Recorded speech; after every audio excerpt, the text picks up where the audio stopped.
perspective de la présentation des recommandations de notre délégation début avril.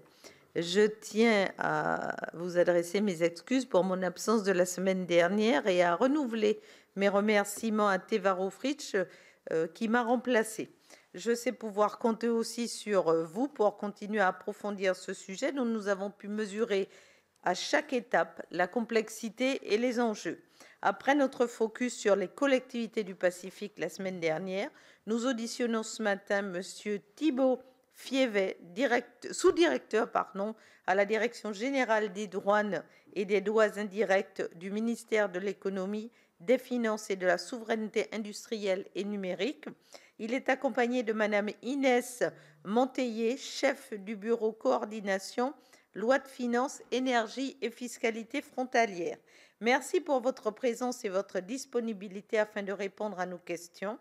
Parvenus à ce stade de nos auditions, nous interrogeons avec mes autres collègues rapporteurs, Evelyne Perrot et Jocelyne Guidez, que je remercie de leur présence.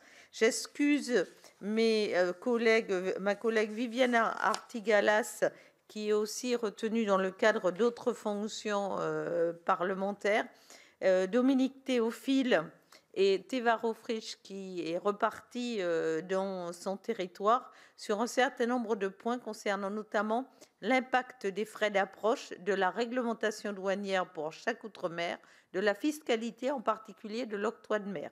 Comme vous le savez, notre objectif est de proposer des évolutions adaptées et les plus concrètes possibles. Le ministre a annoncé qu'il déposera un projet de loi sur le sujet et nous comptons apporter notre contribution à la résolution des crises récurrentes que connaissent nos territoires. Donc, sans plus tarder, je vous propose de vous donner la parole pour un propos liminaire d'une dizaine de minutes ou 15 si vous en avez besoin, et je laisserai ensuite les collègues vous poser les questions. Merci à vous. Merci Madame la Présidente. Mesdames les rapporteurs, merci également pour votre invitation et pour votre propos.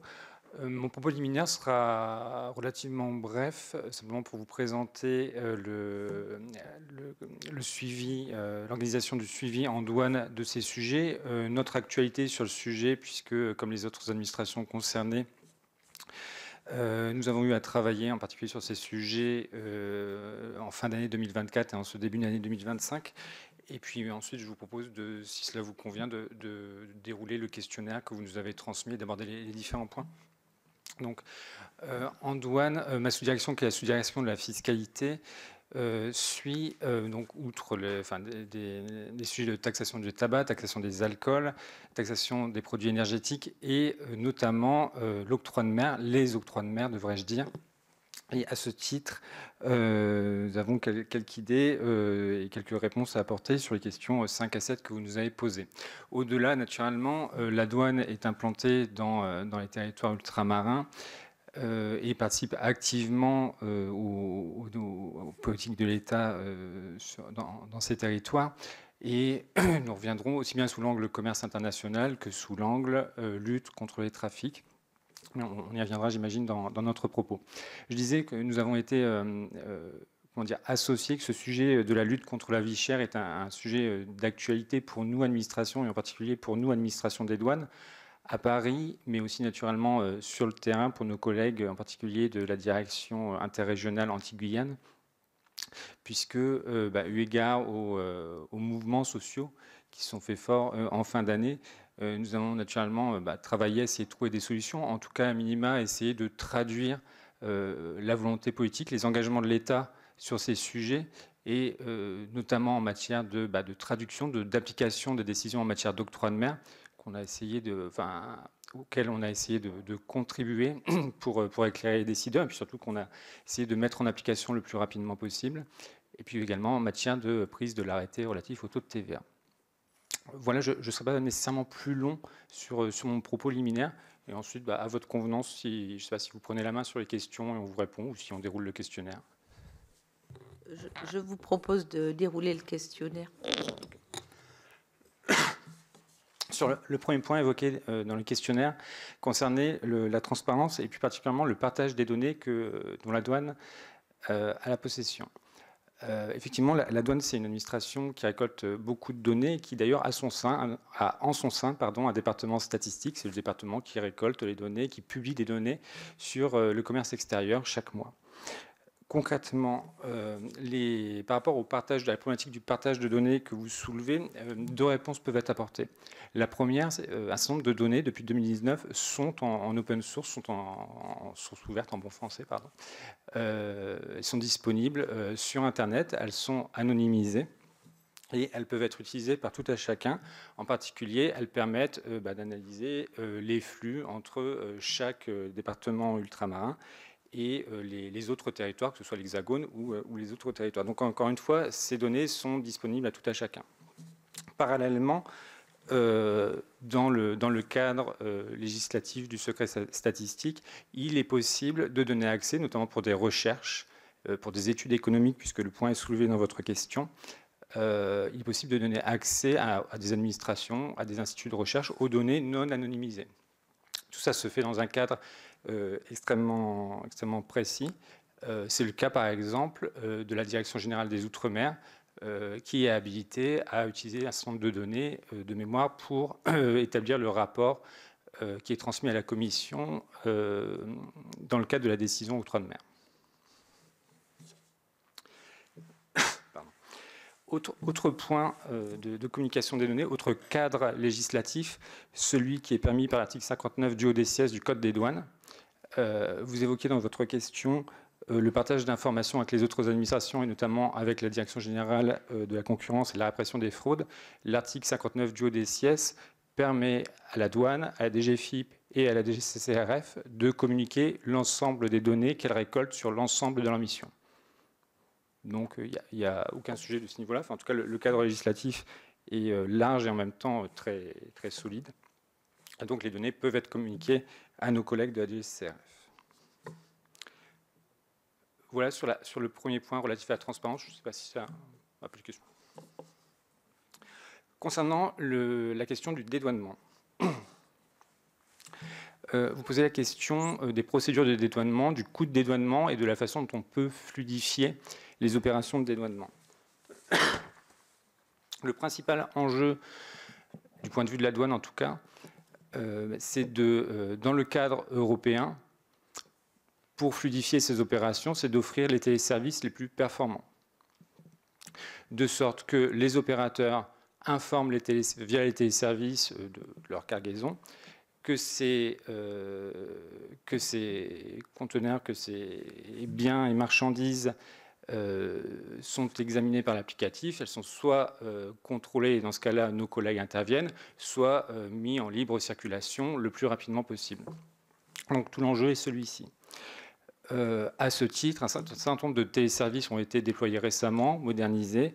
Alors c'est tous les téléservices Delta, dont je vous passe, si cela vous convient, différentes appellations extrêmement techniques et pas forcément utiles dans le cadre du débat, me semble-t-il. Pour autant, l'enjeu, c'est celui-là, et c'est sur ce point-là que la douane met l'accent. Et elle accompagne naturellement les opérateurs dans leurs opérations pour les aider tout simplement à fluidifier au maximum leurs déclarations.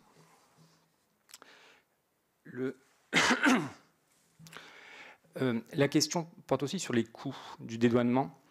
Il y a souvent des confusions parce que cette mention des coûts des droits de douane apparaît parfois dans des débats, dans des rapports. Je crois qu'il faut être très clair, déposer une déclaration en douane, ça ne coûte rien. Enfin, fort heureusement, c'est juste un schéma déclaratif, l'opérateur. De la même façon, quand on dépose une déclaration d'impôt, en l'occurrence, pour déposer une déclaration auprès de la douane, ça ne coûte rien. Le seul coût qui peut exister, c'est le coût du représentant en douane, c'est-à-dire lorsque l'opérateur décide de passer par un tiers pour réaliser ses opérations douanières. Et naturellement, ce tiers se rémunère. Mais c'est là où, effectivement, il peut y avoir un coût. Mais en tout état de cause, le fait fondamental de déposer sa déclaration en douane, naturellement, ne génère aucun coût. Vous abordez également la problématique du commerce en ligne, qui pour la douane est un enjeu majeur actuellement, et ça sera un enjeu majeur demain a fortiori. Alors, on ne dispose pas nécessairement sur le siège des chiffres du commerce en ligne et des colis concernant chaque territoire ultramarin. Je peux simplement indiquer qu'au niveau de l'ensemble des départements français, le nombre de déclarations a été multiplié par 5 en 4 ans, et que cette augmentation, le nombre de déclarations en douane, et que cette augmentation, de toute évidence, elle est due au dynamisme du commerce en ligne. C'est naturellement un enjeu important pour la douane, un enjeu en termes de gestion, et puis un enjeu en termes de contrôle, puisqu'il s'agit de vérifier, de s'assurer que ce qu'il y a dans ces colis correspond bien à ce qui est autorisé. S'agissant des opérateurs que vous mentionnez, il y a des échanges naturellement fréquents et fluides avec la Poste, et un accompagnement de la Poste pour ces déclarations dans les DROM. En revanche, effectivement, dans le délai qui nous était imparti, on n'a pas nécessairement retrouvé de traces d'échanges avec les autres opérateurs que vous mentionniez. Peut-être à la faveur de quelques jours supplémentaires, en trouverons-nous, qui étaient, je crois, Hilden et Dom Market. Pour le coup, on n'a pas forcément identifié d'échanges particuliers avec la douane.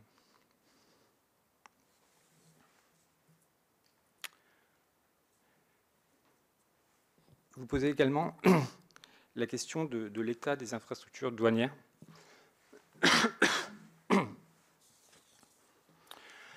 Un sujet complexe, hétérogène, parce que chaque territoire a sa réalité, et qui appelle plusieurs commentaires.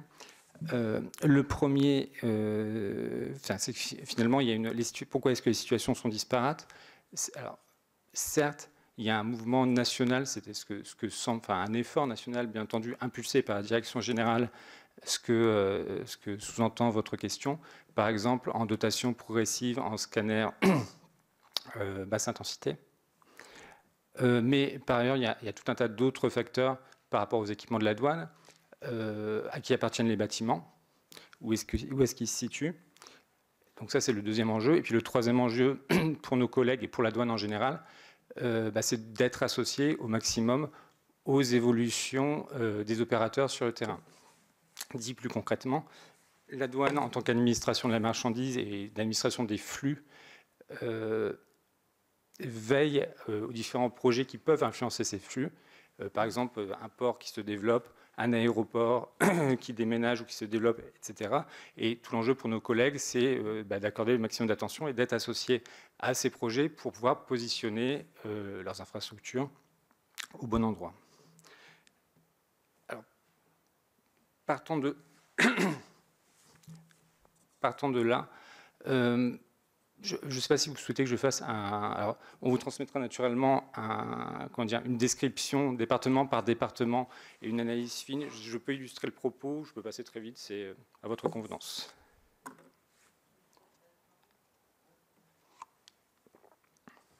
Si vous voulez, en quelques minutes, okay. Sinon, après, et puis tout ce qui est, tous les éléments un peu plus précis, vous nous le ferez parvenir. D'accord. Merci.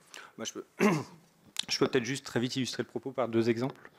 Le premier exemple à La Réunion, où on a finalement à peu près toutes les déclinaisons de cas possibles en termes de modernisation des infrastructures. On a le port qui est situé dans un bâtiment moderne, sécurisé, rénové récemment, et qui est PIF depuis 2023, qui a été doté d'un scanner basse intensité récemment. Et à l'autre bout du spectre, en termes d'infrastructures douanières à La Réunion, on a le site de Saint-Pierre, qui est un site plus vétuste, qui est plus dégradé pour le coup. Autre en termes d'infrastructure, qui lui, le premier bâtiment appartient à l'État, donc il y a finalement plus de marge de manœuvre. L'autre bâtiment appartient à la communauté de communes, et sans que les relations sont excellentes, mais pour le coup, l'État a moins de marge de manœuvre naturellement, il y en a encore moins quand il s'agit d'un opérateur privé. Autre exemple, celui du poste de contrôle frontalier de Longoni, qui a été agréé en 2014 à titre temporaire, sous réserve que le gestionnaire du port opère un certain nombre de travaux. Ces travaux n'ont pas été réalisés.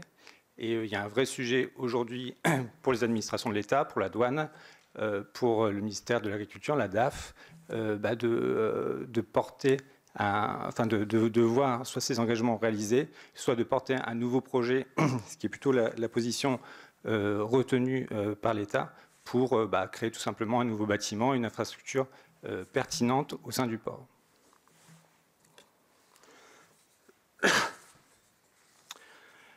Je m'arrête là pour les illustrations, mais naturellement à votre disposition pour décliner sur l'ensemble des territoires. La cinquième question, c'était... Ah, l'octroi de mer. Sur l'octroi de mer. Je m'en tiendrai à des... comment dire, à l'octroi de mer vu de la douane, puisque le sujet a été maintes et maintes fois documenté sous différents cieux. Pour souligner les points suivants. Alors, sur les difficultés qu'on peut rencontrer, paradoxalement, elles se situent dans les relations avec les collectivités territoriales. Pas au jour le jour et pas, pas dans la fluidité des échanges, puisque les échanges se passent très bien, mais en fait dans le cadre législatif qui nous est proposé. Pourquoi? Parce que contrairement à ce qui existe en fiscalité locale, au terme de l'article 1639 A bis de mémoire du Code général des impôts, les collectivités locales, en matière d'octroi de mer, ont la faculté de délibérer à tout moment. Ce qui peut paraître parfaitement cohérent avec la libre administration des collectivités et l'autonomie fiscale. Simplement, il existe un temps d'adaptation, il existe un temps administratif de mise en œuvre de la délibération. Ce temps, il est canalisé en fiscalité locale, en ce sens où les délibérations de mémoire doivent être prises avant le 1er octobre de l'année pour être mises en œuvre à partir du 1er janvier de l'année suivante. En matière d'octroi de mer, ce n'est pas le cas, et ça emporte un certain nombre de conséquences. La première conséquence, c'est que les délibérations nous parviennent, mais qu'il y a un délai qui fait que parfois elles nous parviennent un peu tardivement, ou que nous-mêmes on les intègre tardivement, ce qui fait que les taux ne sont pas mis en œuvre à date. Ce qui veut dire que les entreprises sont parfois sous-taxées ou surtaxées. Si elles sont surtaxées, elles doivent ensuite demander un remboursement à l'administration des douanes, ce qui génère une forme de lourdeur administrative pour l'entreprise, pour l'administration de l'État, et puis peut-être aussi une forme de mécontentement du point de vue de la collectivité locale, puisque finalement, l'effet recherché n'est pas immédiatement atteint. L'autre point, c'est que l'absence de ce type de délai ne nous permet pas, nous semble-t-il, en douane, de produire un conseil complètement pertinent auprès du décideur politique. L'existence d'un délai, ça permet d'analyser la décision, de la sécuriser juridiquement sur un sujet qui est éminemment technique, puisqu'il fait référence à une nomenclature difficilement lisible, objectivement, qui est la nomenclature douanière, et qui s'impose à nous pour le coup. Donc l'existence de ce délai permettrait, en l'occurrence, de sécuriser ces décisions, d'échanger avec la collectivité et de, si vous me passez l'expression, de border le dispositif. Si je peux me permettre, si tu veux en dire un mot, c'est dans ce cadre-là que mes collègues sont allés à la Réunion en fin d'année dernière, c'est ça ? Justement pour échanger avec la collectivité et pour améliorer notre façon collective de travailler ensemble. Oui, donc c'est un vrai sujet de l'accompagnement des collectivités dans l'élaboration des délibérations qui sont basées sur la nomenclature douanière. Et bien sûr, ça requiert une certaine technicité. Et donc, d'où l'intérêt de... Ce travail, il est mené dans les différents territoires par les services des douanes, mais ce serait mieux de l'institutionnaliser en prévoyant notamment une transmission en amont de l'élaboration de la délibération obligatoire et avec une entrée en vigueur différée qui nous permettrait de l'intégrer dans les meilleurs délais dans notre applicatif qui permet de liquider tous les droits et taxes, qui est l'applicatif RITA, et de sécuriser vraiment le process d'élaboration des délibérations par les collectivités.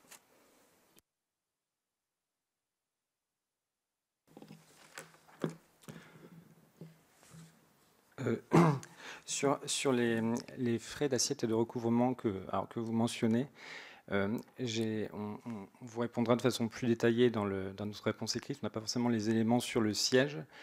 Ce qu'on peut dire très intuitivement, et sans que ça n'engage quelqu'un d'autre que votre serviteur, c'est qu'effectivement, au premier abord, le montant des frais peut paraître supérieur à ce qu'on peut imaginer être les frais réels d'administration.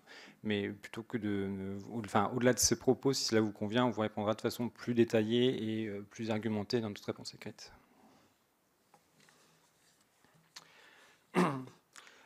Concernant la possibilité de rendre déductible l'octroi de mer, donc l'octroi de mer aujourd'hui est déductible pour les entreprises dont le chiffre d'affaires est supérieur à 500 000 euros. Et je comprends de la question que la proposition serait de rendre l'octroi de mer intégralement déductible. Juridiquement et en opportunité, au premier abord, ça ne me paraît pas poser de difficultés particulières. Nous attirons simplement l'attention sur les points suivants.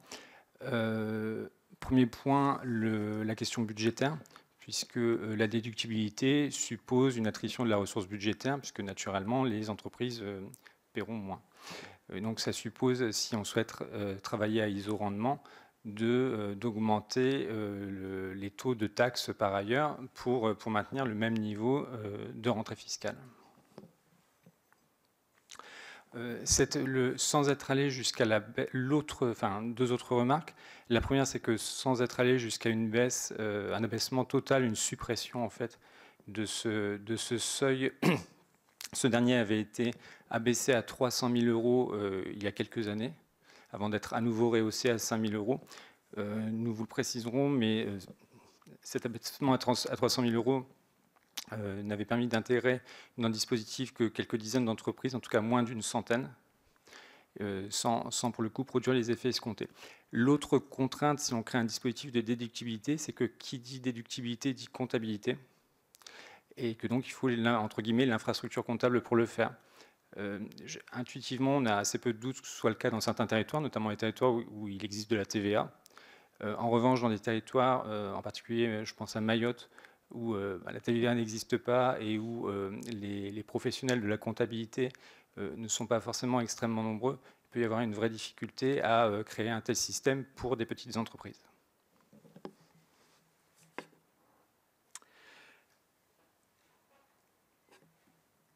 Tu veux dire un mot sur la TVA ?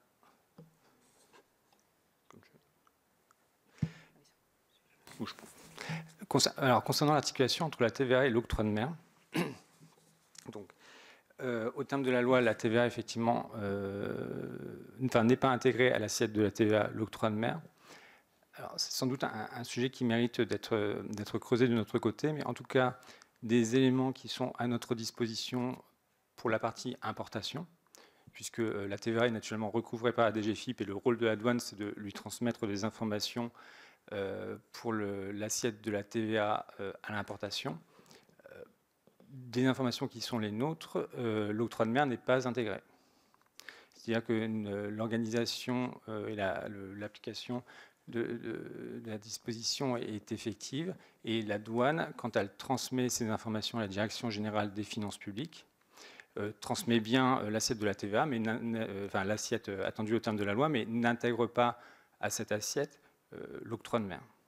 Donc on s'en assurera naturellement, mais de notre point de vue, il n'y aurait pas de sujet. Tu veux dire un mot ? Vas-y. Oui, en tout cas, oui. À l'importation, donc lorsqu'on la douane sur nos applicatifs de dédouanement liquide, l'octroi de mer et la TVA, il y a bien c'est bien de distinguer. Hein, il y a dans la base d'imposition de la TVA dans les applicatifs douaniers, il n'y a pas l'octroi de mer, c'est liquidé à part. Et donc on transmet ces données donc à la DGFiP pour la mise en place de l'autoliquidation de la TVA à l'importation. Voilà, donc normalement, à ce niveau de la chaîne économique, l'octroi de mer externe n'est pas pris en compte, n'est pas introduit dans la base d'imposition de la TVA à l'import. Voilà. Après, il peut y avoir aussi, tout dépend à quel niveau de la chaîne économique on se situe, il peut y avoir éventuellement des difficultés pour identifier précisément l'octroi de mer dans le prix de l'opération économique. Mais en tout cas, à ce niveau-là, au niveau qu'ont à gérer les douanes, au niveau de l'importation, il n'y a pas de difficulté et l'octroi de mer est bien distingué, liquidé à part de la TVA.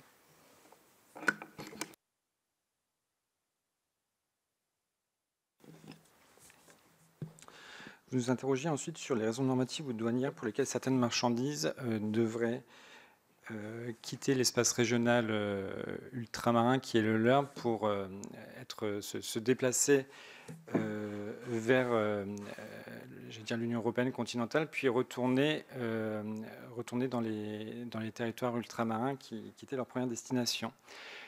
Alors, nous n'avons pas identifié, encore une fois peut-être du fait du délai, mais nous n'avons pas identifié de tels cas. Et d'ailleurs, nous n'identifions pas, au vu des règles douanières, un quelconque intérêt à procéder ainsi. Que certains logisticiens aient leur propre intérêt en termes d'organisation de leur flux à procéder ainsi, c'est peut-être le cas, mais encore une fois, nous n'avons pas nécessairement de schéma en tête. Et au demeurant, nous serions preneurs, le cas échéant, de tels schémas. Mais du point de vue de la réglementation douanière, nous ne voyons pas d'intérêt à procéder ainsi, ni de la réglementation fiscale pour le coup.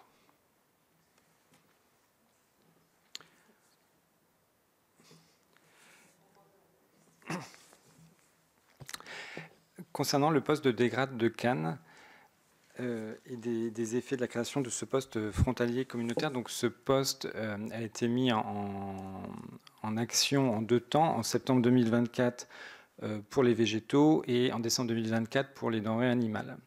Donc le délai de recul est relativement bref, naturellement, à ce stade.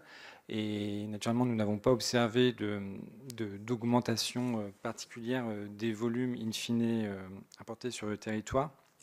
Ce que l'on constate, en revanche, pour certains produits, c'est que les importations sont désormais directes. Les importations depuis des pays tiers sont désormais directes. Ne passent plus par Le Havre ou par Algeciras, ce qui était le cas auparavant. À titre d'exemple, des cargaisons de sardines du Maroc, de poulets britanniques, d'agneaux néo-zélandais qui auparavant effectivement transitaient par les postes frontaliers d'Algeciras ou du Havre avant d'être réimportés en Guyane et qui désormais sont importés directement en Guyane. Encore une fois, tout ça demandera un tout petit temps de recul supplémentaire pour pouvoir en apprécier plus précisément les effets. Enfin, s'agissant de l'adhésion de la Martinique au CARICOM, la douane n'a pas été spécialement associée à cette adhésion.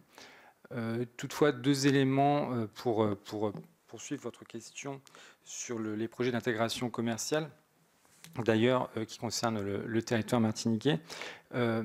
Premier point pour souligner qu'au-delà de l'adhésion de la Martinique au CARICOM, les accords entre l'Union européenne et le CARIFORUM datent de 2008, qu'au terme de ces accords, les États caribéens ont un certain nombre de facilités pour importer dans les territoires de l'Union, et que naturellement, de facilités en termes de droits de douane, en particulier, et que naturellement la douane met en œuvre cet accord régional mettre en œuvre cet accord régional. Autre point nettement plus récent qui date de la fin d'année 2024, qui concerne l'information électronique dans le transport de fret, qui est l'appel à projet auquel a souscrit la collectivité territoriale de la Martinique a été couronnée de succès, puisque la candidature de la Martinique à ce projet européen qui associe 14 États membres a été retenue. Ce projet il vise notamment à faciliter les interfaces informatiques entre les logisticiens. Et la douane a été contactée en fin d'année 2024 pour participer à ce projet par la CTM, dont les contours restent encore à définir et le rôle de la douane reste à définir. Mais à titre d'exemple, effectivement, la douane est bien associée au dit projet. Merci pour tous ces éclairages. Sans plus attendre, je vais laisser la parole à nos rapporteurs. Évelyne Perrot. Merci, Présidente. C'est vrai que c'est quand même un peu compliqué, ces histoires de taxes. C'est très technique, oui. Vous venez de dire que les produits qui sont dans l'espace régional des îles ne seraient pas obligés de repasser par les ports français, enfin, de métropole. Et j'ai lu que, et je pense que c'est pas une erreur, que les dom-toms ne sont pas dans le territoire fiscal de l'Union européenne. Alors, ce qui permettrait, si on repasse les produits par les ports français, d'ajouter une taxe. Bon, si cette taxe saute, c'est bien. S'il n'y a plus cette possibilité de faire passer les produits par les ports de métropole. C'est là-dessus que je voulais avoir une petite précision. Parce que les produits sont ensuite, quand ils retournent dans les dom-toms, les produits sont considérés comme des importations ou des exportations, si on envoie et donc soumis à une taxation. De toute façon, donc, il y aura toujours une taxation. Admettons que le produit il vient d'un pays tiers, il est importé dans l'Hexagone pour être après exporté à destination d'un territoire ou d'un DROM. Il y aura donc une taxation à l'importation dans l'Hexagone. Oui. Et puis après, voilà, le bien repartira à destination du DROM et sera encore taxé à l'octroi de mer et à la TVA lors de son introduction dans les DROM. Donc si déjà on peut ôter une taxe, ce serait déjà pas mal, en ne faisant pas repasser le produit par la métropole. Alors normalement, comme c'est de la TVA, s'il rentre, c'est de la TVA à l'importation qui sera déductible de celle, de la TVA qui sera in fine collectée.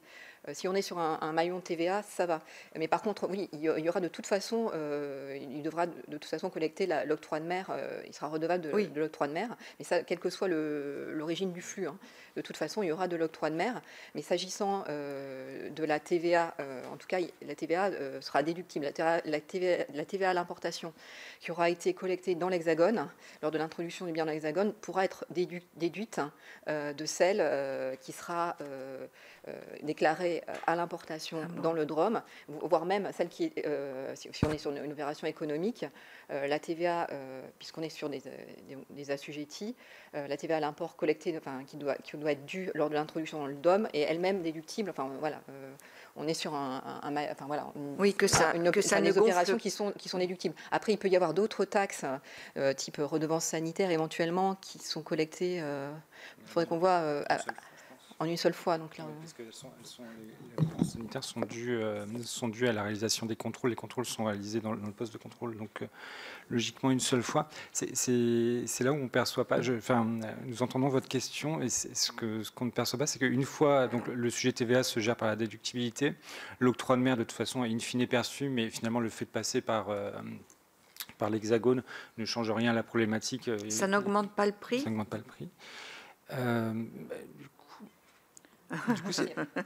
parce qu'après, il y a les frais de transport. Oui, oui voilà. Oui. Non, mais ça, c'est une chose. Mais ça, pour le coup, c'était les taxes. C'était la main. Mais parce que les taxes, finalement, elles s'ajoutent au prix, quand même, à chaque fois. Bien sûr. Hein, oui, ça reste de la fiscalité indirecte. Et effectivement, les taxes s'ajoutent au prix. Mais en revanche, donc effectivement, les frais de transport sont dans l'assiette de l'octroi de mer. Mais pour le coup, là, c'est vraiment c'est le choix de l'opérateur économique de passer, de faire un immense détour avant d'arriver à destination, qui génère cette problématique. Mais du point de vue strictement fiscal, si c'est pas un détour obligatoire. Vous voyez, là, ça me semblait être un détour obligatoire par la métropole pour avoir une taxe supplémentaire. Vous voyez, on cherche quand même un peu des sous partout, donc pourquoi ne pas obliger à...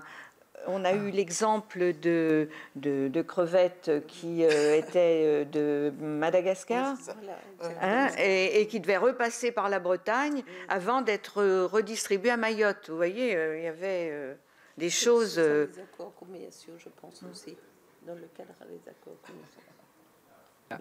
La seule, mais on s'enseignera auprès de nos spécialistes, la seule possibilité, entre guillemets, enfin, la seule hypothèse que je vois, c'est celle finalement que je mentionnais en creux pour des grades de Cannes, c'est-à-dire des postes, un sujet effectivement sanitaire où, en l'absence d'infrastructure, les marchandises seraient contraintes d'être contrôlées à un autre endroit avant de revenir, mais de là à faire un détour et un aller-retour dans l'Atlantique, enfin, il y a des postes plus proches que Brest ou que d'autres parts pour réaliser les 10 contrôles. D'où un peu notre surprise par rapport à la question, mais en tout cas, nous regardons le point et on se permettra, si ça vous convient, de revenir vers les administrateurs pour peut-être juste avoir quelques exemples, dont j'ai bien noté celui que vous avez mentionné sur les crevettes à Madagascar, mais pour avoir d'autres, enfin, nourrir le sujet sur d'autres exemples et interroger nous-mêmes nos directions locales pour saisir le sujet qui, encore une fois, n'est pas au vu des règles, mais au vu des seules règles, c'est pas forcément la réalité, n'est pas forcément intuitif. Et une autre petite question, c'est possible. Par rapport au narcotrafic, est-ce que vos services arrivent à... sont pas débordés avec tout ce qui se fait sur, par exemple, les Antilles, où on sait qu'il y a vraiment... Nos trafics, vous le savez, nos directions sont fortement impliquées dans la lutte contre les trafics. Les dispositions qui sont prévues dans le projet de loi lutte contre le narcotrafic sont à ce titre-là extrêmement importantes. Le rôle de la douane, il a été, me semble-t-il, très bien illustré il y a quelques jours avec la saisie qui a été réalisée à Dunkerque depuis une livraison de mémoire des Caraïbes. Donc oui, le sujet, il est au cœur de nos préoccupations et il est au cœur des réflexions qui entourent ce que doit être la position de la douane et la stratégie de la douane dans les années à venir. Merci.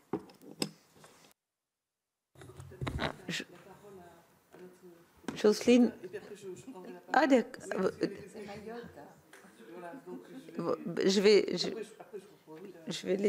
vais laisser la donc Saïd Omar Wali. Alors, merci beaucoup, Madame la Présidente. D'abord, on a tellement de réunions qu'on est là-bas, donc je suis venu en retard. Alors, moi, juste une question, parce que nous, on est assez spécial à Mayotte. Nous, on ne paye pas la TVA. On ne paye pas. Mais, évidemment, nous sommes bien sûr dans l'Union européenne, dans la communauté, et il y a des droits qu'on ne comprend pas, et des marchandises qui viennent à Mayotte, on ne comprend pas comment on les paye. Je prends un exemple, lorsque nous avons eu Chido, je remercie sincèrement la communauté nationale, il y a eu une générosité incroyable, des gens qui ont fait des conteneurs pour les envoyer à Mayotte. Sauf que les conteneurs, il faut les payer. Les associations qui n'ont rien, les conteneurs sont venus jusqu'à Mayotte.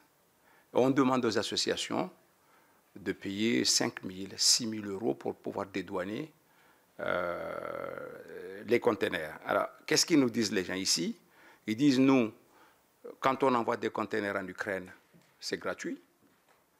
Mais quand on fait France, là, on nous demande de payer. Pouvez-vous nous éclairer sur cette histoire-là? Parce que je ne comprends plus rien. Alors, je pense que les frais dont vous faites état, c'est essentiellement ce qu'on évoquait, c'est les frais du représentant en douane.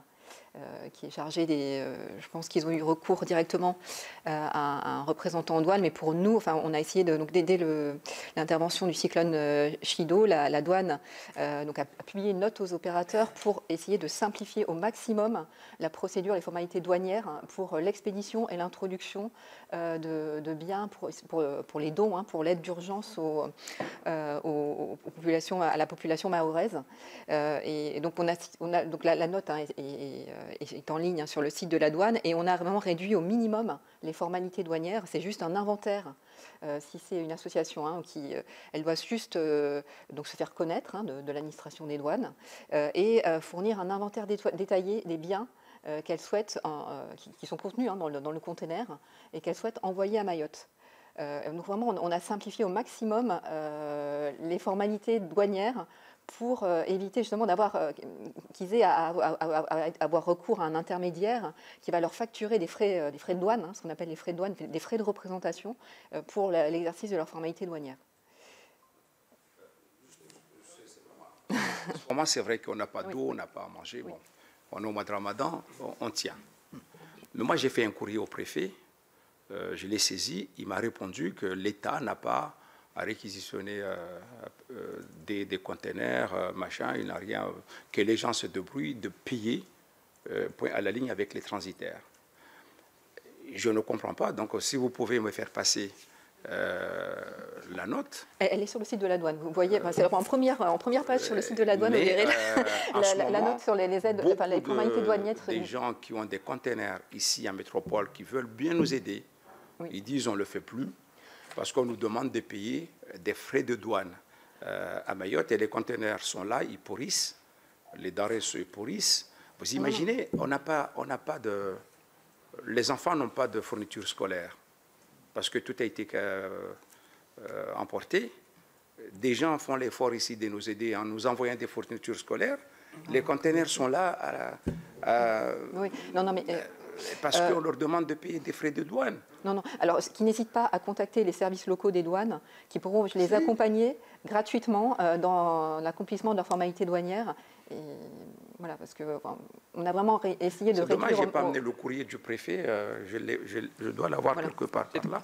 Je vous enverrai. Juste en complément, par rapport aux frais financiers que vous évoquez, juste pour rappeler que l'État, et en particulier la douane, a déclenché le mécanisme d'urgence d'exonération des droits de douane dès la fin du mois de décembre pour justement que les frais soient nuls sur ce type d'envoi. Et le déclenchement de ce dispositif, en vertu de mémoire de l'article 3, c'est ça, de la loi de 2004 sur l'octroi de mer, emporte exonération totale d'octroi de mer. C'est-à-dire que donc en matière de prélèvement public sur ces envois, l'État a fait le nécessaire immédiatement pour les annuler tout simplement. Donc c'est pour ça que d'après nous, les seuls frais restants effectivement sont ceux des opérateurs privés qui sont saisis pour réaliser les opérations douanières.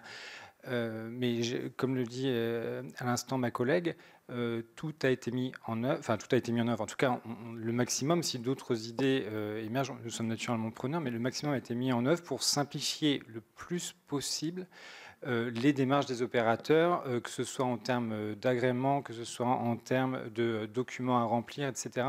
Donc bien volontiers, nous vous retransmettons la documentation. Et encore une fois, nous sommes preneurs des cas que vous mentionnez, mais en tout cas, l'État fait le maximum pour que la situation que vous décrivez n'arrive pas. Alors, merci. Je vais donner la parole à Stéphane Demilly, puis Solange Nadil. Merci, Madame la Présidente. Merci à vous pour ces explications. C'est vrai que c'est particulièrement technique et parfois on a du mal à s'y retrouver. Moi, je voudrais spécifiquement vous interroger sur l'octroi de mer. Donc, vous avez évoqué les difficultés de délai d'application et les difficultés particulièrement techniques. Ça, c'est l'aspect forme. Moi, je voudrais vous parler du fond de l'octroi de mer, qui est souvent pointé du doigt comme un facteur de renchérissement des prix en Outre-mer. Et la Cour des comptes l'a encore stipulé dans son rapport du 5 mars 2024. Le gouvernement avait annoncé l'an dernier vouloir réformer cette taxe sur les produits importés au motif qu'elle gonflerait effectivement les prix. Ce sujet a été abordé par notre collègue Evelyne Perrot. Or, selon une étude conduite par le cabinet APC, Action Publique Conseil, entre mars et octobre 24, l'octroi de mer représenterait en moyenne 4,4% du prix final. Or, les écarts de prix avec la métropole vont de 9% à La Réunion à 16% en Guadeloupe, avec des pics allant jusqu'à 40% sur les produits alimentaires, selon l'INSEE. Nous le savons, cette vie chère, ici les collègues ultramarins le savent mieux que nous, cette vie chère dans les territoires déjà touchés par une grande pauvreté est la cause de mouvements de colère récurrents des habitants, comme l'ont montré à les nombreuses manifestations en Martinique, à La Réunion ou bien sûr à Mayotte. J'en viens à mes questions. Pouvez-vous nous indiquer, peut-être aurais-je dû envoyer les questions en amont, parce que c'est moi aussi des questions assez précises, pouvez-vous nous indiquer l'impact réel de l'octroi de mer sur les prix payés par le consommateur? Par ailleurs, l'octroi de mer est bien sûr une source essentielle dans la fiscalité des collectivités. Son montant, je crois, se chiffrait à plus de 1,5 milliard d'euros pour les territoires concernés en 2023, Guyane, Guadeloupe, Martinique, Réunion et Mayotte, dont 44 millions d'euros pour le seul département de Mayotte, selon le dernier rapport de l'Observatoire des finances et de la gestion publique locale. Alors, mes dernières questions sont, qu'en est-il du premier objectif de l'octroi de mer qui était de protéger la production locale, parce que ça avait été mis en place pour ça à l'origine, parce qu'on le voit bien que les territoires d'outre-mer restent extrêmement dépendants des, entre guillemets, importations. Ne faudrait-il pas directement agir sur les facteurs de renchérissement en luttant par exemple contre les oligopoles maritimes pour faire baisser le prix du fret, qui lui, vous le savez, a un impact particulier? Et enfin, dernière question, est-il envisageable selon vous, et on a commencé à l'aborder avec notre collègue Mahoret, est-il envisageable selon vous de mettre en place une taxe déductible de type TVA, même si j'ai bien entendu vos propos concernant la difficulté qu'il y avait pour les petites entreprises, mais qui permettrait de diminuer le prix de revient et apporterait de la transparence pour les consommateurs sans nuire aux recettes des collectivités, parce que j'ai entendu nos collègues tout à l'heure qui se plaignent d'une absence de transparence au niveau de ces taxes et parfois des taxes sur les taxes. Il est vraiment important pour l'État et les élus d'accorder rapidement nos violons, car en 2027, me semble-t-il, Bruxelles devra à nouveau se prononcer sur la prolongation de cette règle d'exception, parce qu'actuellement, nous vivons pour ces territoires une règle d'exception. Merci de vos réponses. Je vous remercie pour vos questions. Je ne suis pas sûr d'être en mesure de répondre à toutes. Non pas, alors sur le siège de toute évidence, et aussi parce que la mission, le champ de compétences de la douane ne s'étend pas nécessairement au sujet de politique économique que vous mentionnez. Pour essayer néanmoins d'apporter quelques éléments. Sur l'impact réel sur les prix payés par le consommateur, qu'il y en ait un, donc c'est évident, c'est la fiscalité indirecte. Les opérateurs répercutent chacun leur tour dans la chaîne de valeur le prix de la taxe initiale. Tout le sujet, me semble-t-il, et la littérature économique et scientifique sur le sujet est foisonnante ces dernières années, même depuis une bonne décennie, c'est effectivement de mesurer quel est l'impact de l'octroi de mer. Nos collègues de la Direction générale du Trésor ont travaillé avec nos autres collègues de la Direction générale des Outre-mer sur tel sujet. En douane, nous n'avons pas nécessairement de données et d'éléments à apporter pour éclairer le débat sur ce point-là. Néanmoins, nous prenons naturellement la question. Mais voilà. J'imagine que vous l'avez déjà posé à nos collègues. Néanmoins, nous permettrons de la répercuter à nouveau, puisque vous nous la posez. Mais en tout cas, du point de vue de la douane, nous n'avons pas nécessairement d'éléments à apporter. Concernant l'aspect budgétaire, je me permets de tricher.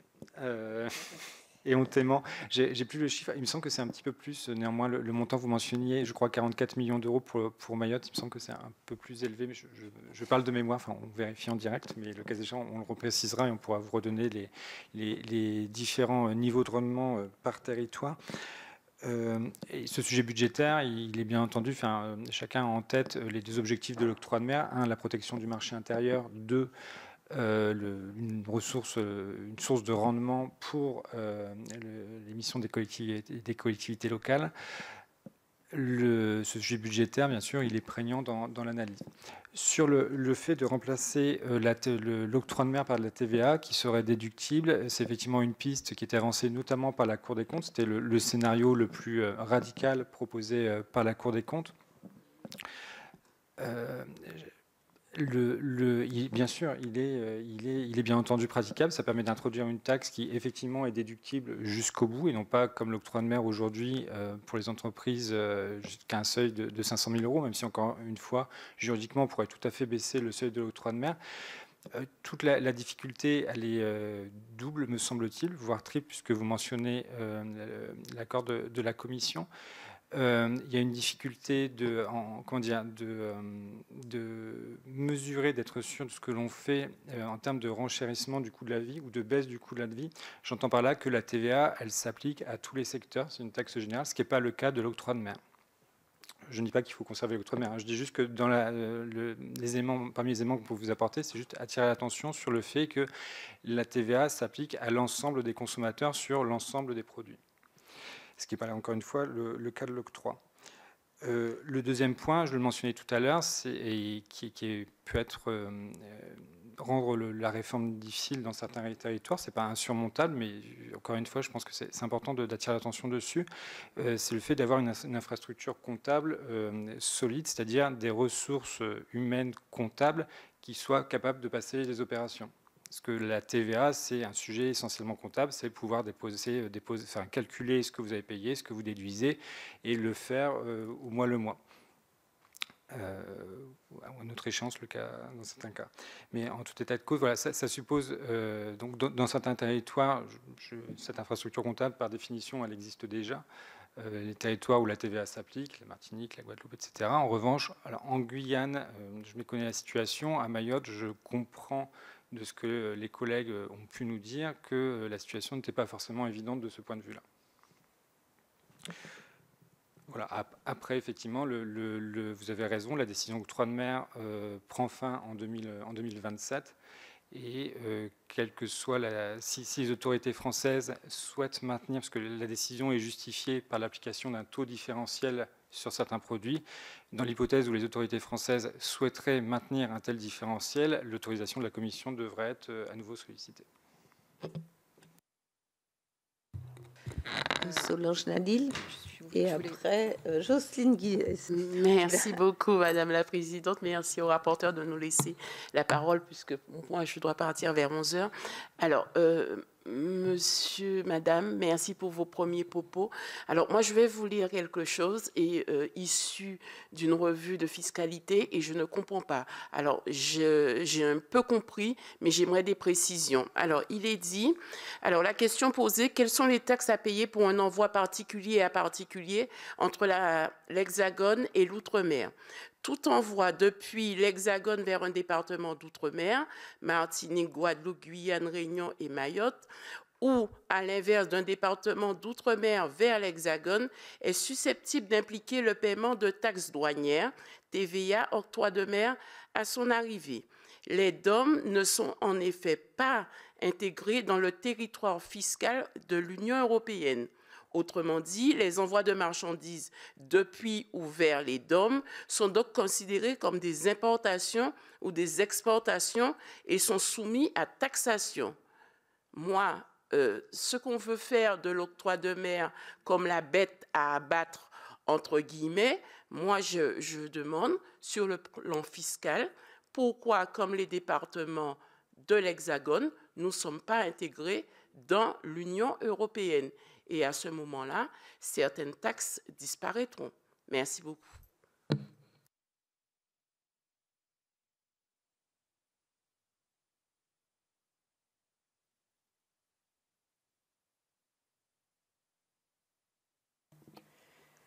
Oui, donc ça, c'est vrai que c'est un choix qui a été fait. Donc de distinguer les DROM, puisqu'ils ne sont pas dans le territoire fiscal de l'Union, ce qui permet aussi une certaine souplesse dans l'application du mécanisme.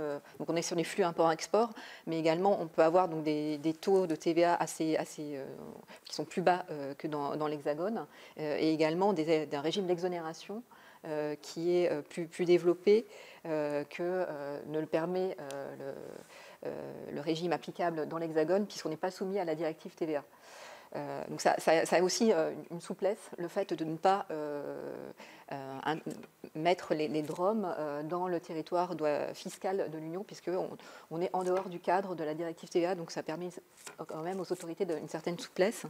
Après, donc, du coup, on se retrouve sur des flux import-export hein, entre l'Hexagone et la métropole, et on est en effet... donc il y a un régime de franchise qui s'applique notamment pour les envois entre particuliers où au-delà de 45 €, ce flux-là devra être taxé donc à la fois à la TVA à l'importation et à l'octroi de mer. Donc voilà, d'un côté, donc le fait d'être en dehors du territoire fiscal de l'Union, ça permet une certaine souplesse aux autorités pour adapter le régime TVA propre aux contraintes que rencontrent ces territoires, mais du fait, il y a une autre contrepartie, c'est qu'on se retrouve sur des flux import-export et on a ce régime des franchises voilà, qui peuvent être adaptés, hein, puisqu'on est dans le flux, d'ailleurs, qui ont été adaptés hein, puisqu'on a relevé le seuil de franchise hein, à 400 € pour les flux hexagone territoire d'outre-mer. Dans ce sens-là, on peut adapter les seuils de franchise, puisqu'on n'est pas dans le territoire soumis à la directive TVA. Donc on essaie d'adapter le montant des seuils de franchise. Voilà, il y a une souplesse, mais on reste quand même soumis aux règles, au régime TVA et à ces seuils de franchise. Selon vous, j'étais claire, mais oui, selon vous, cette souplesse aura un intérêt pour les DROM alors, parce que la population ne perçoit pas cela comme cela. Donc moi, j'aimerais comprendre, vous parlez de souplesse, je veux bien l'entendre, mais souplesse pour qui? Considérer, je ne sais pas, est-ce qu'il y a une relation avec la balance commerciale de la France? Parce que c'est ce qu'il est dit dans les territoires ultramarins.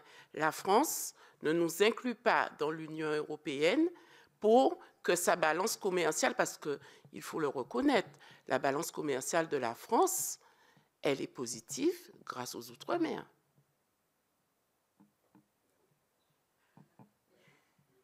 Oui, ça c'est un autre D'accord, sujet, merci. Que le sujet fiscal.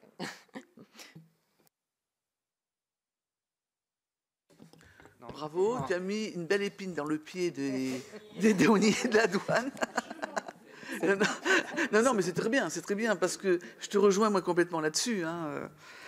Voilà, moi je trouve qu'on paye trop, et puis on est français, on fait partie de la France. Voilà, et que parfois, à ce sujet-là, on pourrait se poser un peu la question.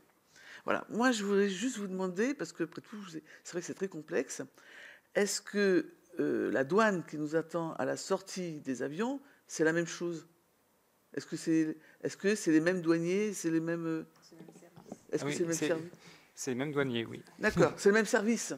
Ah, c'est pas le même service, mais on est une seule direction. Enfin, vous voulez dire par rapport à vos serviteurs aujourd'hui présents? Oui, parce que c'est vrai qu'on a beaucoup parlé des bateaux, enfin bon, plutôt des grands conteneurs, etc.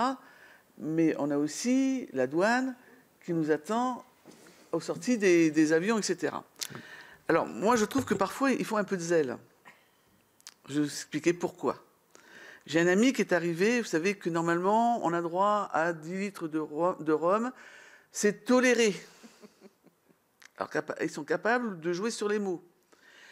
J'ai un ami qui est arrivé avec 10 litres de rhum qu'il avait acheté à la Martinique, et puis il a acheté 1 litre de rhum, comment ça s'appelle voilà, duty free. Donc pour lui, c'était différent, puisque ce n'est pas la même taxe.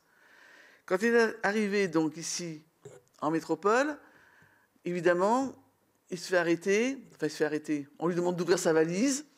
Il avait 11 litres. Bon, je ne conteste pas, parce que du coup, il m'appelle, je suis à la douane, machin, etc.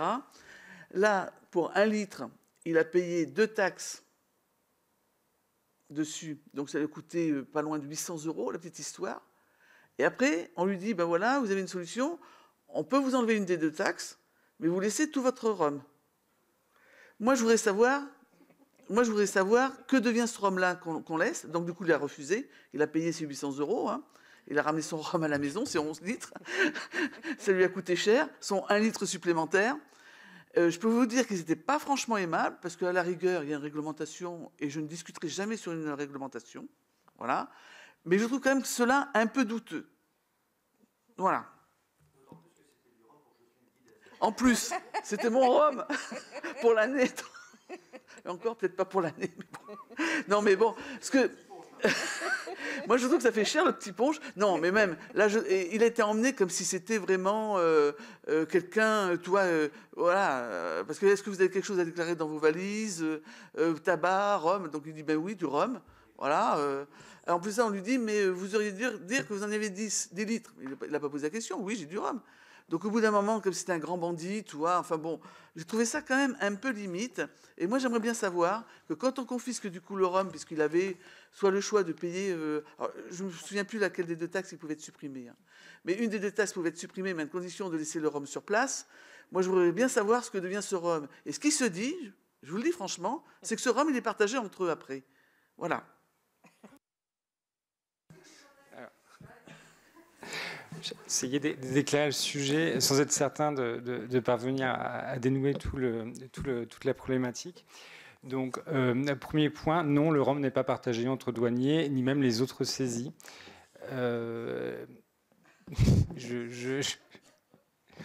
Bah, écoutez, non, comment dire, je me permets, j'entends le point et j'entends qu'il peut y avoir au moment des contrôles nul n'est parfait et il peut y avoir des sujets et des façons d'appréhender les personnes qui sont plus ou moins habiles. Ça dont acte. Ce que je note aussi, c'est que les collègues qui réalisent ces contrôles, les réalisent, sont au mieux, de la façon la plus professionnelle possible, sont parfois confrontés à des situations difficiles. Et c'est pas, je comprends que c'est pas le cas de votre connaissance, mais pour autant, ces situations difficiles, pardon. Tant mieux. Mais en revanche, je peux aussi indiquer que nos collègues, lorsqu'ils réalisent ces contrôles, sur une journée durant, il peut y avoir aussi les mécanismes humains, psychologiques qu'on peut imaginer. Donc, c'est très dommage si la situation que vous décrivez est arrivée. De là à remettre en cause la déontologie de nos collègues, non. De là à laisser dire que les bouteilles de rhum saisies ou autre chose seraient partagées entre nos collègues, non. La position de la douane est très claire sur le sujet. La déontologie, c'est une valeur cardinale pour l'ensemble de nos collègues. Et je suis au regret de vous dire que je ne peux pas vous laisser tenir ce genre de propos à l'endroit de nos collègues.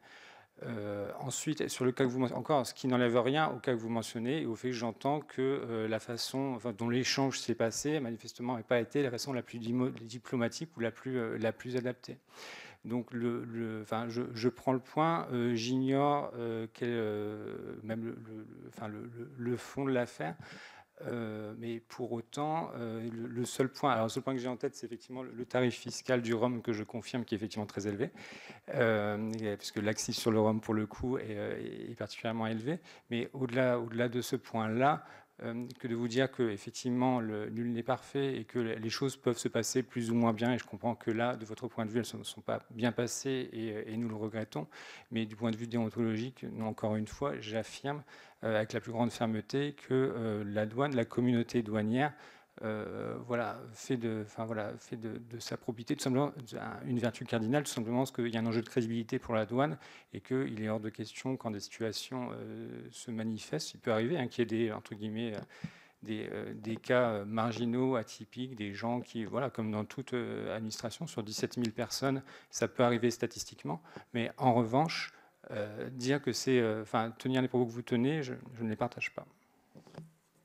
Alors, moi, je pense quand même que quand il y a 1 litre, et encore, c'était pas acheté à la Martinique puisque c'était au duty free, est-ce qu'il n'y aurait pas possibilité simplement de prendre le litre supplémentaire, à la rigueur, ou de mettre une taxe sur ce litre supplémentaire, je ne sais pas, parce que de confisquer quand même tout le rhum alors que on peut emmener 10 litres, je trouve ça quand même un peu fort de café de se retrouver avec 800 € de taxes supplémentaires, quoi. Ça me paraît énorme, quoi.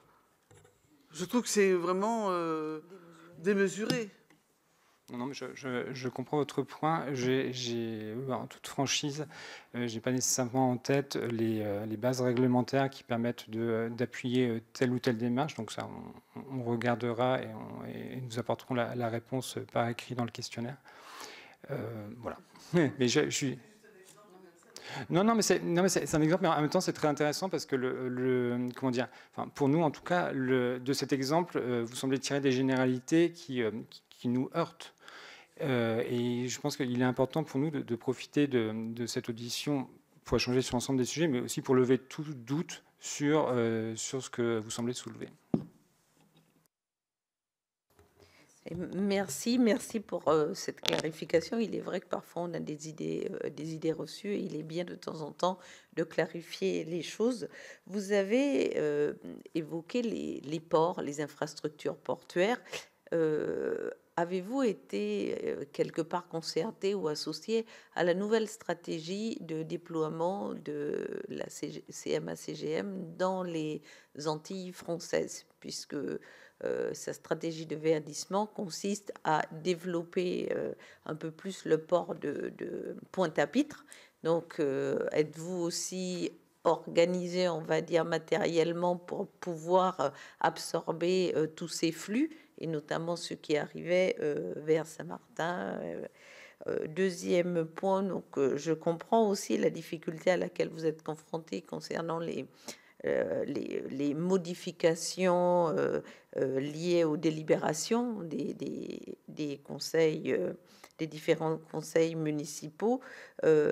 Pensez-vous qu'il serait peut-être judicieux de prévoir un document type CFA qui pourrait faciliter aussi les arrêtés, sécuriser les arrêtés qui sont pris?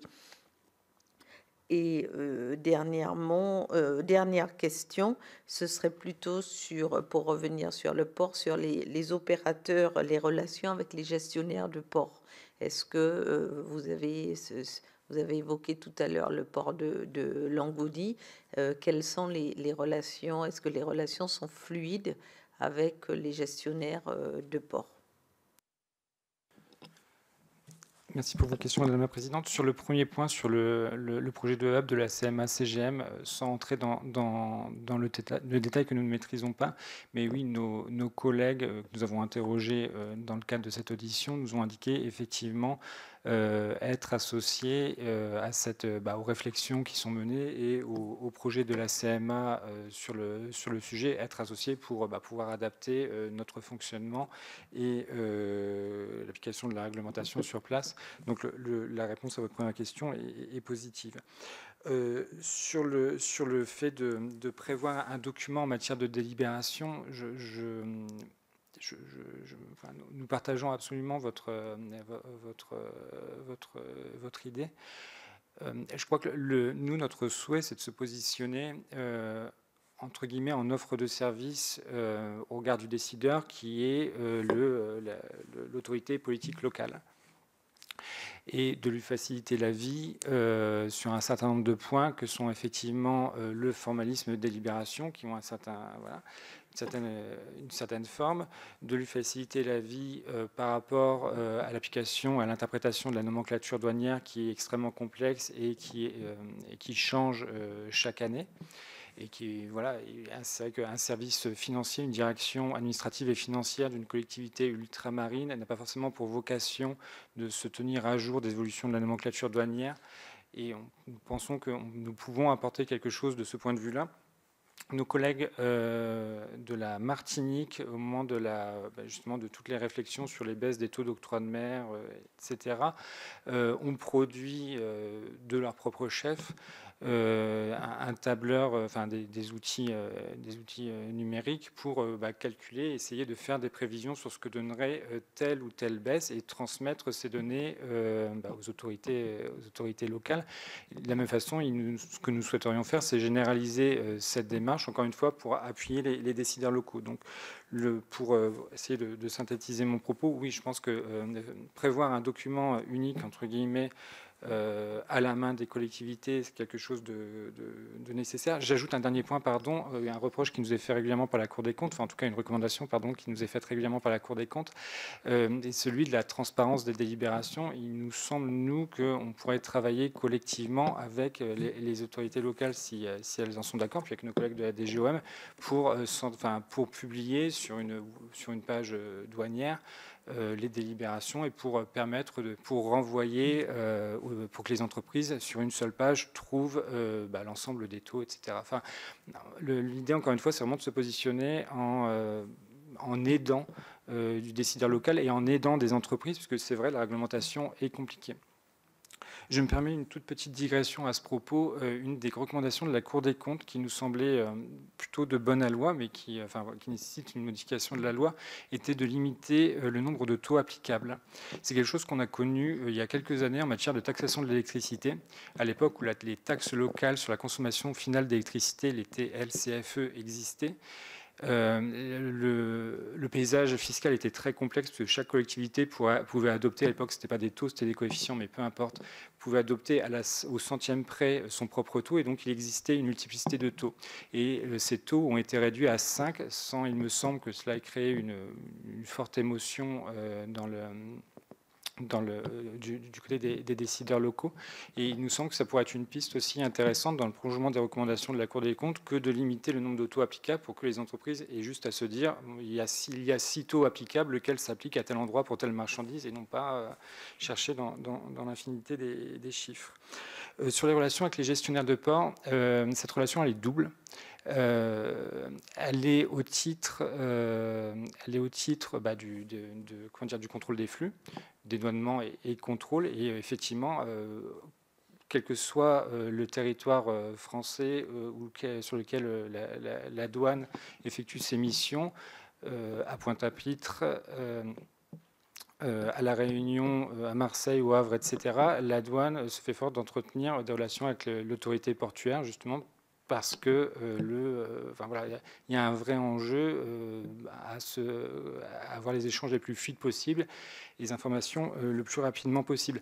L'autre versant de cette relation, il est financier, à savoir que la douane et l'administration qui recouvrent le droit de port qui est composé d'un certain nombre de redevances qui sont dues soit à la taille du navire, soit ses fonctions de la cargaison, soit à la taille du navire, soit en fonction de la cargaison, soit soit de la valeur de la marchandise dans certains cas. En tout état de cause, c'est la douane qui recouvre le droit de port. Le droit de port, c'est une ressource importante pour l'autorité portuaire, et à ce titre-là aussi, la douane a des relations avec les autorités portuaires. Merci pour tous ces éclairages. Donc, nous avons compris que vous êtes un partenaire des collectivités pour faciliter un petit peu quelque part, hein, pour faciliter ces sujets douaniers qui sont... Pardon ? Ah, notre collègue Saïd Omar Wali souhaite poser une nouvelle question, donc je vais lui laisser la parole avant de conclure. Alors, merci beaucoup, Madame la Présidente. Dernièrement, je rentrais à Mayotte avec ma petite famille, c'est-à-dire mon épouse, moi et mes 2 petits-enfants. On arrive à l'aéroport, on nous dit que vous venez de la métropole, donc les marchandises que vous pouvez amener ne doivent pas excéder la valeur de 1 000 €. Alors, malheureusement, nous, comme on n'a rien là-bas, il y avait ma petite fille qui avait une petite machine qu'on avait achetée 430.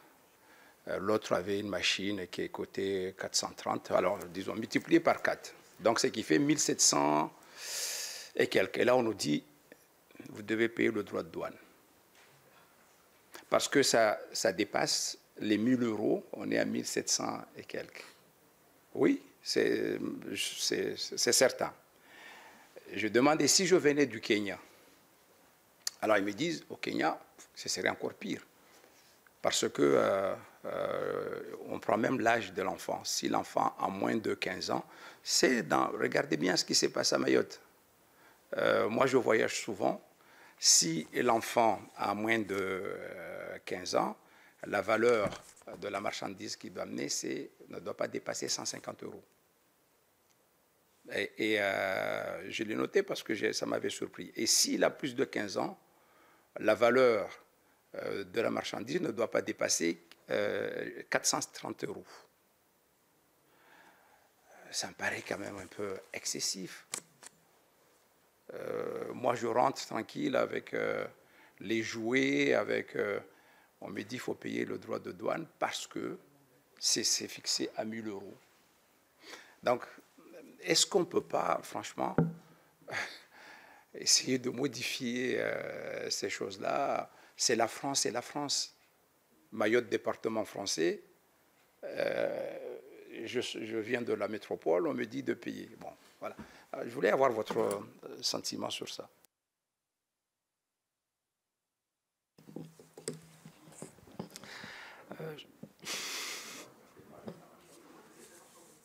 Je suis pas sûr. Je suis pas sûr de pouvoir éclairer beaucoup le débat. En tout cas, le point, enfin, que nous prenons le point, c'est une certitude en revanche, naturellement, notre sentiment, je crois, a peu d'intérêt au cas d'espèce.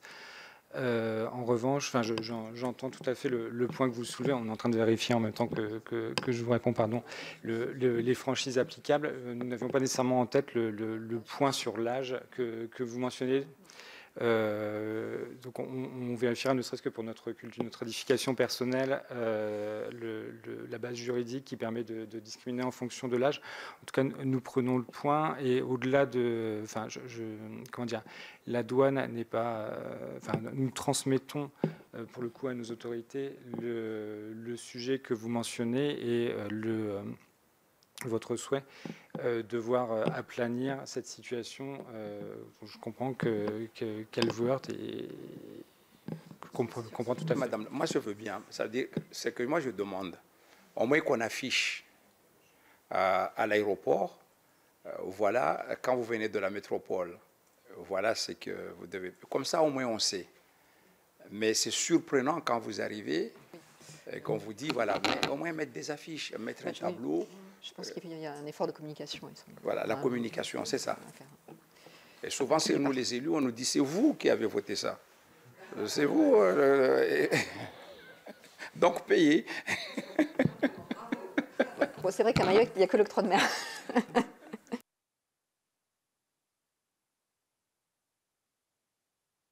Toute cette marchandise comme ça qui, du coup, peut être prise, hein, voilà. Mais après, ça va où? Ça dépend de la nature de la marchandise. La marchandise, tout ce qui est drogue, stupéfiants, etc. Donc, pardon, ça va dans des entrepôts qui sont sécurisés. Il y a un vrai enjeu de sécurisation, puisque les phénomènes que l'on observe de plus en plus, c'est une forme d'enhardissement, si je puis dire, en tout cas d'hardiesse exagérée de la part des trafiquants qui désormais n'hésitent pas à surveiller les entrepôts de la douane, avec la volonté, ça s'est observé dans d'autres pays, parfois de reprendre ce qu'ils estiment être leurs biens. Donc tout ça est entreposé dans des locaux. Ensuite, soit le bien, c'est un produit stupéfiant, mais il est détruit. Soit le bien n'est pas un produit stupéfiant, voiture de luxe, etc. Dans ce cas-là, il est remis au domaine et les domaines procèdent à une vente. Et pas plus tard, certaines ventes sont plus médiatisées que d'autres. En général, une fois par an, je crois, une vente qui est réalisée dans l'enceinte de Bercy, avec certains lots qui sont plus représentatifs. La dernière, je crois, a eu lieu début d'année ou fin d'année 2024, où effectivement, vous retrouvez tous les lots qui ont été saisis. Et c'est là où vous retrouvez beaucoup de pièces d'or, par exemple. Vous retrouvez également beaucoup de voitures de sport. Elles sont issues des saisies de la douane. Tout ce qui est petite marchandise, je veux dire, comme par exemple pour monsieur, non, je ne vais pas revenir sur le rhum, mais par exemple sur n'importe quelle petite marchandise comme ça, là, pour des gens comme nous, voilà. Je pense que on s'assurera du point, mais la douane est en capacité, le domaine est en capacité, me semble-t-il, de refuser la mise en vente d'un bien dont la valeur n'est pas suffisante pour qu'il soit mis en vente. Dans ce cas-là, il est mis au rebut, il est détruit par le domaine. Mais au cas d'espèce, pour une bouteille de rhum, enfin, à mon avis, dans ces cas-là, je ne suis pas certain qu'il soit détruit. Et a fortiori, sauf erreur de ma part, en général, des lots sont constitués. Peut-être avec la bouteille de votre connaissance, avec des bouteilles d'autres personnes, pour que le lot ait un peu plus de valeur et qu'il trouve preneur lors d'une vente aux enchères. Merci. Donc, si vous n'avez pas d'autres questions, nous allons clore cette audition. Et pour rejoindre un peu tout ce qui a été dit, si vous avez aussi vous pensez que certaines adaptations législatives pourraient améliorer le traitement des données, nous sommes preneurs. Voilà, merci à vous. Donc, nous vous remercions aussi pour tout votre implication au niveau, ce que je disais, au niveau des collectivités, parce qu'il est vrai que c'est un sujet qui est extrêmement technique et que parfois, il y a, et même les entreprises, il y a quelques soucis de compréhension. Donc, le fait de les accompagner permet de fluidifier et d'anticiper ce que nous avons pu aussi constater comme incompréhension et rumeurs. Voilà, merci à vous.